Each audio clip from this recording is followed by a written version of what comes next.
ಬೆಂಗಳೂರಲ್ಲಿ ಹಾಡಾಗಲೇ 7 ಕೋಟಿ ದರೋಡೆ. ಸಿಎಂಎಸ್ ಸಿಬ್ಬಂದಿ ಮೇಲೆ ಡೌಟ್.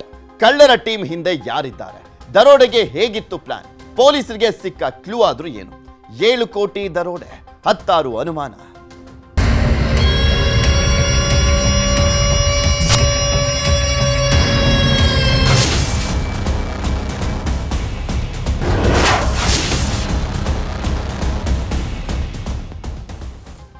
ನಿನ್ನೆ ಬೆಂಗಳೂರಿನಲ್ಲಿ ಹಾಡಾಗಲೇ 7 ಕೋಟಿ ದರೋಡೆ ಆಗಿತ್ತು. ಆ ಪ್ರಕರಣಕ್ಕೆ ಸಂಬಂಧಪಟ್ಟಂತೆ ದಕ್ಷಿಣ ವಿಭಾಗದ ಪೊಲೀಸರಿಂದ ತನಿಖೆಯನ್ನ ಚುರುಕುಗೊಳಿಸಲಾಗಿದೆ.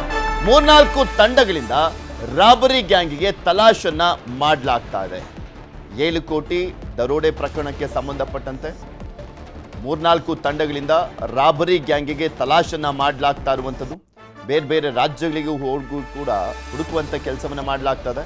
ಡ್ರೈವರ್, ಗನ್ಮ್ಯಾನ್ ಸೇರಿದಂತೆ ಸಿಎಂಎಸ್ ಸಿಬ್ಬಂದಿ ಬಗ್ಗೆ ತನಿಖೆಯನ್ನ ಮಾಡಲಾಗ್ತದೆ. ಬಿಕಾಸ್ ಅಲ್ಲಿರುವಂಥವರೇ ಯಾರೋ ಇದ್ರ ಬಗ್ಗೆ ಸಂಚನ್ನ ರೂಪಿಸಿದ್ದಾರೆ, ಪ್ಲಾನ್ ಅನ್ನ ಮಾಡಿದ್ದಾರೆ ಅನ್ನುವಂಥ ಕಾರಣಕ್ಕೋಸ್ಕರ ಗನ್ಮ್ಯಾನ್ ಸೇರಿದಂತೆ ಸಿಎಂಎಸ್ ಸಿಬ್ಬಂದಿ ಬಗ್ಗೆನೂ ಕೂಡ ತನಿಖೆಯನ್ನ ಮಾಡಲಾಗ್ತದೆ. ಕಳೆದ ಕೆಲ ದಿನಗಳಿಂದ ಅವರ ಚಲನವಲನ ಪರಿಶೀಲನೆ ಮಾಡಲಾಗ್ತದೆ. ಸಿಬ್ಬಂದಿಯ ಮೊಬೈಲ್, ಕಾಲ್ ಡೀಟೇಲ್ಸ್ ಅನ್ನ ಪರಿಶೀಲನೆ ಮಾಡಲಾಗ್ತದೆ. ಕೆಲ ದಿನಗಳಿಂದ ಯಾರ ಜೊತೆಯಾದ್ರೂ ಸಂಪರ್ಕದಲ್ಲಿದ್ರ, ಎಲ್ಲೆಲ್ಲಿ ಓಡಾಡ್ತಾ ಇದ್ರು, ಯಾರನ್ನ ಭೇಟಿ ಮಾಡ್ತಾ ಇದ್ರು, ವಾಟ್ಸಪ್ ಕರೆ, ಸಾಮಾನ್ಯ ಕರೆಗಳ ಬಗ್ಗೆ ಖಾಕಿ ಪಡೆ ಪರಿಶೀಲನೆಯನ್ನ ಮಾಡಲಾಗ್ತಾ ಇದೆ. ಸಿಟಿಯಿಂದ ಎಕ್ಸಿಟ್ ಆಗಿರುವಂತ ವಾಹನಗಳ ಬಗ್ಗೆನೂ ಕೂಡ ಪರಿಶೀಲನೆ ಮಾಡಲಾಗ್ತಾ ಇದೆ. ಹೊಸಕೋಟೆ, ಹೊಸೂರು ಮಾರ್ಗಗಳಲ್ಲಿ ಪರಿಶೀಲನೆಯನ್ನ ಮಾಡಲಾಗ್ತಾ ಇದೆ. ರಾಬರಿ ಗ್ಯಾಂಗ್ ಹಿಂದೆ ಬಿದ್ದಿರುವಂಥದ್ದು ಬೆಂಗಳೂರಿನ ಪೊಲೀಸರು.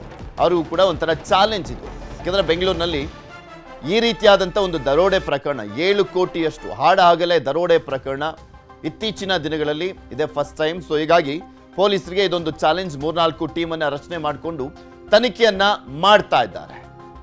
ಬೇರೆ ಬೇರೆ ರಾಜ್ಯಗಳಿಗೂ ಕೂಡ ಹೋಗಿ ಅಲ್ಲಿ ತನಿಖೆಯನ್ನ ಮಾಡುವಂತ ಕೆಲಸ ಆಗ್ತಾ ಇದೆ. ಇದೇ ಸಂದರ್ಭದಲ್ಲಿ ಸಿಎಂಎಸ್ ಸಿಬ್ಬಂದಿ, ಗನ್ಮ್ಯಾನ್ ಅವರನ್ನು ಕೂಡ ವಿಚಾರಣೆಗೆ ಒಳಪಡಿಸಲಾಗಿರುವಂಥದ್ದು.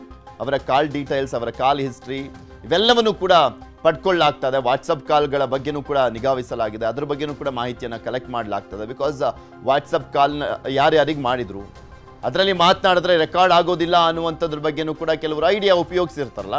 ಸೊ ಹೀಗಾಗಿ ಅದ್ರ ಬಗ್ಗೆನೂ ಕೂಡ ಮಾಹಿತಿಯನ್ನು ಕಲೆಕ್ಟ್ ಮಾಡುವಂಥ ಕೆಲಸ ಆಗ್ತಾ ಇದೆ. ಎಲ್ಲ ಟೋಲ್ಗಳಲ್ಲೂ ಕೂಡ ಯಾವುದಾದ್ರೂ ಅನುಮಾನಾಸ್ಪದ ವಾಹನಗಳು ಓಡಾಡಿರುವಂಥದ್ರ ಬಗ್ಗೆ ಮಾಹಿತಿ ಕಲೆಕ್ಟ್ ಮಾಡಲಾಗ್ತಾ ಇದೆ.